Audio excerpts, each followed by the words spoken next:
Hello guys, मेरा नाम है सैम और ये सॉलिड सीरीज के एपिसोड 216 का सेकंड पार्ट है। इससे पहले पार्ट को मैंने एक्सप्लेन कर दिया है, जिसका लिंक आपको डिस्क्रिप्शन बॉक्स में या ऊपर आई बटन पे मिल जाएगा। इस एपिसोड को पूरा समझने के लिए इसके पहले पार्ट को जरूर देखें। तो चलिए जल्दी से एपिसोड 16 के बाकी सीन को एक्सप्लेन करते हैं। अब इतनी सारी एनर्जी को एब्जॉर्ब करने के बाद आयन एक बीज में बदल गई थी, जिसे तैंग सैंग ने वही जमीन पर बो दिया था। इसके बाद जैसे ही तैंग सैंग अपने माथे के ट्राइडेंट मार्क पर फोकस करता है तो उसका ट्राइडेंट मार्क बाहर आ जाता है और उसके ट्राइडेंट मार्क से सिगोट लाइट निकलने लगती है, जिससे fire and ice spring lake पूरी तरह से सिगोट लाइट से भर जाता है। अब तुरंत ही सिगोट लाइट आयन के बीज के ऊपर पड़ने लगती है, जिससे कि आयन की बीज बड़ी तेजी से बढ़ने लगती है और फिर एक पेड़ का रूप ले लेती है। अब खुद में ये तेज बदलाव देखकर आयन तैंग सैंग से कहती है, लिटिल सैन, जिस तरह शावू को वापस जिंदा करने के लिए तुमने अपने सिगोट लाइट का इस्तेमाल किया था, ठीक उसी तरह इस विशाल डिवाइन ऑरा को एब्जॉर्ब कर लेने से मेरी कल्टीवेशन पहले ही 50,000 साल के ब्लू सिल्वर किंग के लेवल तक पहुंच गई है। लेकिन मुझे आगे और कल्टीवेट कराने के लिए तुम्हें इससे अधिक ऊर्जा की आवश्यकता होगी। भले ही तुम्हारी मेंटल पावर बहुत अधिक है, पर मुझे पूरी तरह से जीवित करने के लिए इतना पर्याप्त नहीं है। आयन में इतना तेज बदलाव देखकर तैंग हाओ भी शॉक हो जाते हैं और फिर अपनी उत्सुकता को काबू में रखने के लिए अपनी मुट्ठी बंद कर लेते हैं। इसके बाद तैंग सैंग आयन से कहता है, सिगोट का लाइट केवल एक सपोर्ट के रूप में ही काम करता है, लेकिन आपको अपने मानव रूप को दोबारा प्राप्त करने के लिए तो ब्लू सिल्वर एम्परर से प्राप्त एनर्जी को ही एब्जॉर्ब करना होगा। यही कारण है कि मैंने इस प्रक्रिया को पूरा करने के लिए fire and ice spring lake को चुना।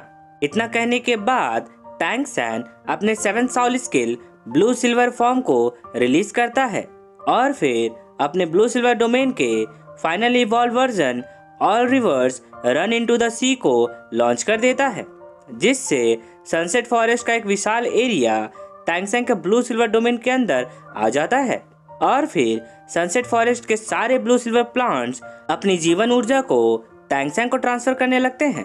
अब एक साथ लाखों ब्लू सिल्वर प्लांट से मिली ऊर्जा से तैंग सैंग के पीछे एक ब्लू सिल्वर एम्परर के विंग्स बन जाते हैं।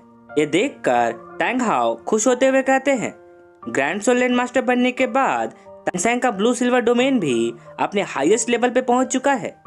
इसके बाद तैंग सैंग इन लाखों ब्लू सिल्वर प्लांट्स की ऊर्जा को खूबसूरत तितलियों में बदलकर आयन को ट्रांसफर करने लगता है।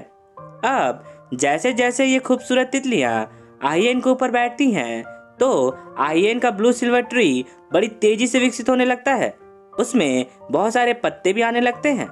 ये देखकर आयन सोचने लगती है और फिर खुद से कहती है, लिटिल सैन इस मेथड की बात कर रहा था। एक बार जब all reverse run into the sea activate हो जाता है तो ब्लू सिल्वर डोमेन के आसपास के सभी ब्लू सिल्वर प्लांट्स अपनी जीवन ऊर्जा को ब्लू सिल्वर एम्परर में ट्रांसफर करने लगते हैं, ताकि उनका एम्परर कभी ना मरे।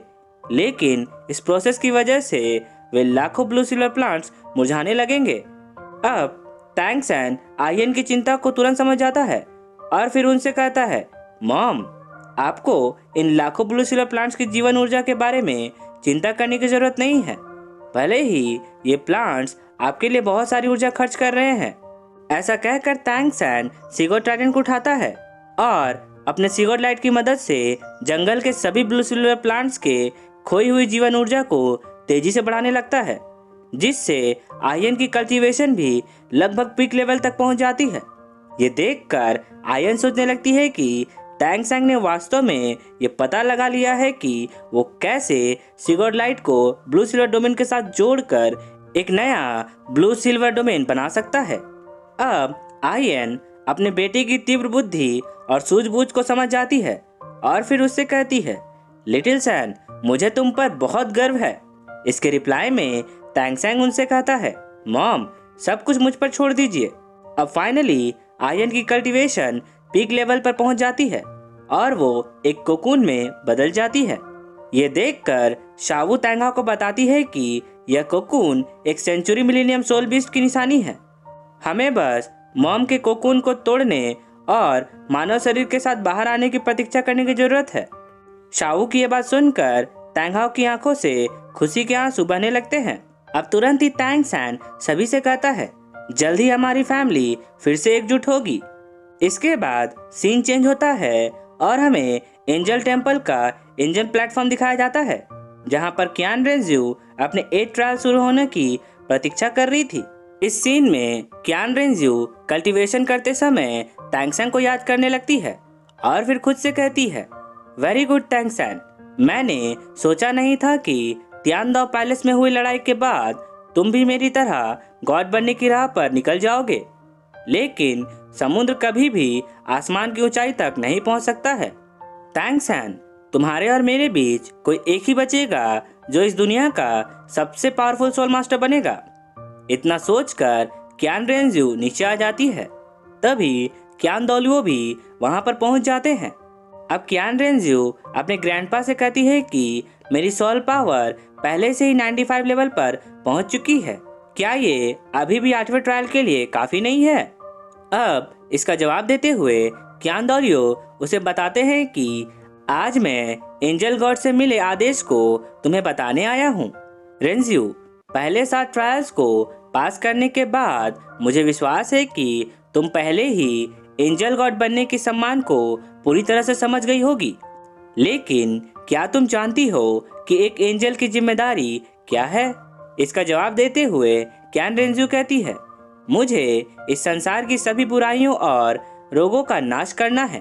अब कियान दौलियो उसे कहते हैं, ये बिल्कुल सही जवाब है। कियान रेंज्यू, अपनी एंजल स्वॉर्ड उठाओ और मनुष्यों की बुराइयों का न्याय करो। यही तुम्हारी 8वीं ट्रायल है।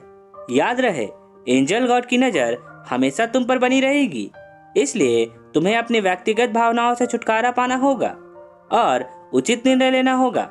ऐसा कहकर कियान दौलियो कियान रेंज्यू के 8 ट्रायल को शुरू कर देते हैं और फिर उसे समझाते हुए कहते हैं, कियान रेंज्यू, किसी की गलती को केवल सही या गलत कहकर जज मत करना। अगर तुम इस दुनिया को एक एंजल की नजरों से देखती हो तो तुम्हें पता लगाना होगा कि किस तरह की बुराइयां माफ करने लायक है।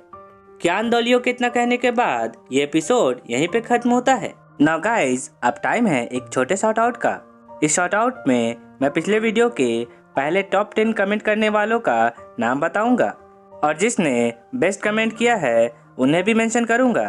तो पहले टॉप 10 कमेंट्स करने वाले हैं Diwakar Thakur, team x, Zoya, FF gaming, Shailendra Yadav, सफलता पांडे, गुरदास मोंदाल, बातुली राणा भट्ट और कान्हा बेहरा। एक स्पेशल कमेंट चिराग गेमिंग के लिए है, जिन्होंने मुझे शॉर्ट आउट के लिए याद दिलाया था।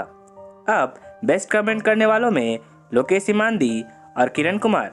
सो गाइज, शॉर्ट आउट होता है यहीं पे खत्म। अगर आपको ये एक्सप्लेनेशन पसंद आया हो तो एक लाइक करना तो बनता है, और अगर आप एक नए नाम लवर हैं तो मेरे चैनल को जल्दी से सब्सक्राइब कर ले, क्योंकि मैं ऐसे ही वीडियोस लाता रहता हूँ। तो अब मैं मिलता हूँ नेक्स्ट वीडियो के साथ, तब तक के लिए take care and good day.